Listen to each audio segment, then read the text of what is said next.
Ahoj! I když se obecně říká, že kvalita zdravotnictví spíše ve Francii klesá a v Česku naopak stoupá, kladu si otázku, proč není ve Francii zubař, psycholog či gynekolog žádný nadstandard, ale součást běžné zdravotní péče.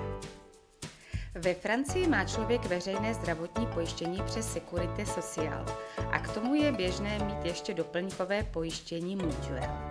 Pokud jste zaměstnanec, část Mutuelle hradí zaměstnavatel. Pokud třeba podnikáte, doplňkové pojištění si platíte sami, obvykle kolem 100 eur měsíčně. Pokud máte obě tato pojištění, je většina běžných zákroků u zubaře, psychologa nebo gynekologa hrazena v rámci pojištění a člověk se nemusí obávat velkých a nečekaných plateb. Pro více informací z francouzského zdravotnictví sleduj moje videa. Klára Franc, vítejte ve Francii.